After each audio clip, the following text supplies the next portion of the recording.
आदाब नाजरीन, मैं हूं ताजुद्दीन परकार और आप देख रहे हैं आज की बात ताज के साथ। उर्दू शायरी और आलमी मुशायरों की कहकशां का एक दरख्शां सितारा आज हमेशा के लिए गुरूब हो गया।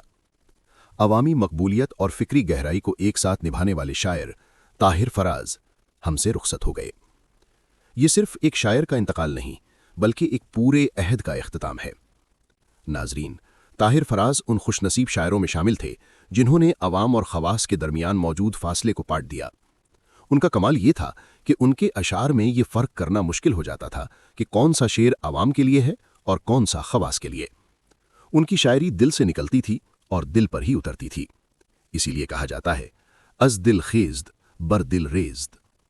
ताहिर फराज का ताल्लुक उत्तर प्रदेश के इल्मी और सकाफती शहर रामपुर से था। वो शहर जो सदियों से इल्म, अदब और मौसीकी का मरकज़ रहा है। उनका ख़ानदानी पस मंज़र फ़न और क्लासिकी मौसीकी से जुड़ा हुआ था। उस्ताद मुश्ताक हुसैन खान जैसे अजीम फ़नकार उनके ख़ानदान की शनाख्त रहे, जिन्हें हुकूमत हिंद ने पद्म भूषण से नवाजा। यही विरसा ताहिर फराज की शायरी में तरन्नुम, वक़ार और जमालियाती हिस्स बनकर झलका। नाजरीन, ताहिर फराज की शायरी ज़िंदगी के दर्द, तन्हाई और इंसान के दाखिली कर्ब की शायरी थी। वो कहते थे, इस बुलंदी पे बहुत तन्हा हूं, काश मैं सबके बराबर होता। ये सिर्फ एक शेर नहीं बल्कि एक फनकार की तन्हाई का एतराफ़ है। उनका दर्द नुमाइश नहीं था बल्कि खामोशी से बोलता था। सफ़र मेरा कभी ना मोतबर होनी नहीं देता, सिवा अपने किसी को हम सफ़र होने नहीं देता। ये शेर फनकार के तख्लीकी सफ़र और उसकी नागुज़ीर तन्हाई का इस्तारा है। ताहिर फराज की शायरी की बुनियाद सिर्फ जज्बात नहीं बल्कि गहरी रूहानियत थी। खानकाह नियाज़िया बरेली से उनकी वाबस्तगी उनके कलाम में ठहराव, संजीदगी और रूहानी वक़ार ले आई। वो खुद कहा करते थे कि सच्चा फनकार बातिन में सूफ़ी होता है। इसीलिए उनकी शायरी सिर्फ तफरीह नहीं बल्कि रूह की ग़िज़ा बन गई। अपने फ़नी सफ़र में ताहिर फराज ने दुनिया भर के मुशायरों में अपनी मुतरन्निम आवाज़ का जादू जगाया।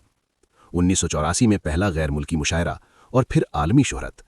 उनकी नज़्म बहुत खूबसूरत हो तुमने उन्हें हर दिल की आवाज़ बना दिया। कभी मैं जो कह दूं मोहब्बत है तुमसे, तो मुझको खुदारा गलत मत समझना कि मेरी ज़रूरत हो तुम, बहुत खूबसूरत हो तुम। 2004 में शाये होने वाला उनका मजमुआ कशकोल उनके फ़नी कद की मुस्तनद दस्तावेज़ है। कुछ ऐसे बदहवास हुए आंधियों से लोग जो पेड़ खोखले थे उन्हीं से लिपट गए।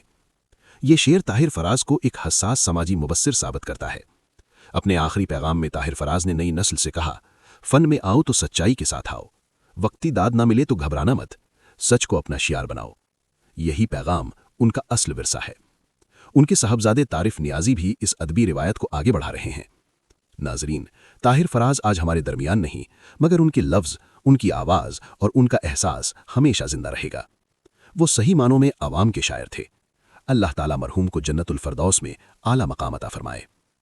मैं ताजुद्दीन परकार और आप देख रहे हैं आज की बात ताज के साथ।